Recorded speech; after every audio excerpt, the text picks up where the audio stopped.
सुबह के समय गांव के हरे भरे खेतों में किसान रामू और अन्य मजदूर कड़ी धूप में मेहनत से काम कर रहे हैं।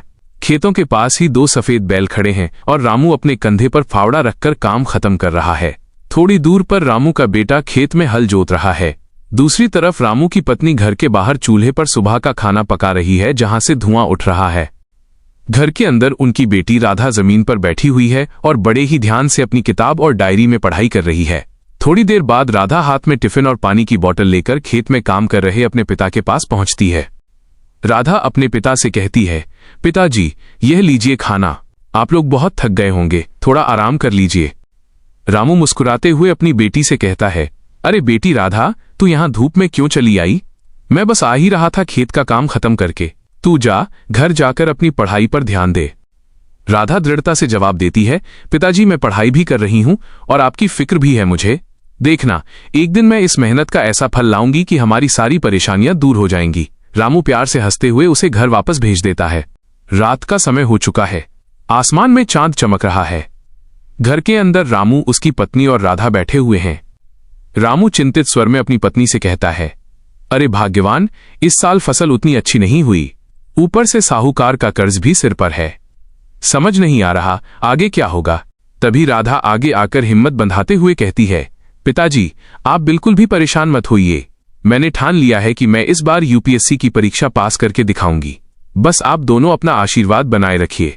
माता अपनी आंखें पोंछते हुए कहती है, बेटी, तेरी ये लगन ही हमारी ताकत है। भगवान तेरी मेहनत जरूर रंग लाएगा। कुछ दिन बीतने के बाद गांव के बड़े बरगद के पेड़ के नीचे कुछ ग्रामीण और गांव के मुखिया बैठे आपस में चर्चा कर रहे होते हैं।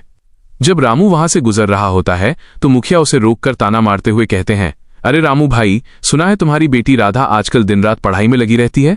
अरे इन गरीबों की लड़कियों के सपने आसमान छूने चले हैं। भला बिना पैसों और कोचिंग के कोई कलेक्टर बन पाया है क्या? वहां बैठे बाकी लोग भी हंसने लगते हैं। रामू दुखी मन से कहता है, प्रधान जी, मेरी बेटी की मेहनत पर मुझे पूरा भरोसा है। वो जो ठान लेती है करके दिखाती है। यह कहकर रामू भारी मन से वहां से चला जाता है। उसकी आंखों में आंसू आ जाते हैं। अगले दिन रामू हाथ जोड़कर गांव के अमीर साहूकार के बड़े से घर के दरवाजे पर खड़ा होकर गिड़गिड़ाता है, सेठ जी, कुछ दिनों की मोहलत और दे दीजिए। फसल बिकते ही आपका सारा पैसा ब्याज समेत चुका दूंगा। साहूकार अपनी अकड़ के साथ चिल्लाते हुए कहता है, मोहलत? पिछले 6 महीने से यही सुन रहा हूं रामू। अगर कल तक पैसे नहीं दिए तो तेरी जमीन के कागज जब्त कर लूंगा। साहूकार एक कोरा कागज और पेन फेंकते हुए कहता है, ये ले, इस पर अंगूठा लगा दे कि अगर पैसे नहीं दिए तो जमीन मेरी। बेबस रामू की आंखों में आंसू आ जाते हैं और वो मजबूर होकर कागज पर अंगूठा लगा देता है और सिर झुकाकर वापस लौट आता है। बाहर मूसलाधार बारिश हो रही है, बिजली कड़क रही है।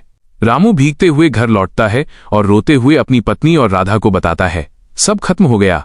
साहूकार ने हमारी जमीन हड़पने का पक्का बंदोबस्त कर लिया है। राधा अपने पिता के कंधे पर हाथ रखकर आत्मविश्वास से कहती है, पिताजी, जमीन चली गई तो क्या हुआ? हौसला तो अभी भी हमारे पास है। देखना, मैं अपनी मेहनत से इस अंधेरे को रोशनी में बदल दूंगी। कुछ महीने बाद घर के कमरे में राधा अपने बिस्तर पर बैठी है। उसके हाथ में उसका मोबाइल फोन है। वो धड़कते दिल के साथ स्क्रीन पर यूपीएससी का रिजल्ट देखती है। स्क्रीन पर चमकते हुए शब्द आते हैं, UPSC civil services examination result 2024, Radha Kumari all India rank 1, आपको हार्दिक बधाई। राधा की आंखों से खुशी के आंसू छलक आते हैं और वो खुशी से चीख पड़ती है। वह दौड़ते हुए अपने माता पिता के पास जाकर कहती है, माताजी, पिताजी, मैंने कर दिखाया। पूरे देश में पहला स्थान हासिल किया है मैंने। रामू और उसकी पत्नी खुशी से अवाक रह जाते हैं। रामू अपनी बेटी को गले लगा लेता है और दोनों फफक फफक कर रो पड़ते हैं। कुछ ही दिनों में पूरे गांव का नजारा बदल जाता है। जिस बरगद के पेड़ के नीचे कभी लोगों ने राधा का मजाक उड़ाया था, आज उसी गांव में एक बड़ा सा मंच सजा है।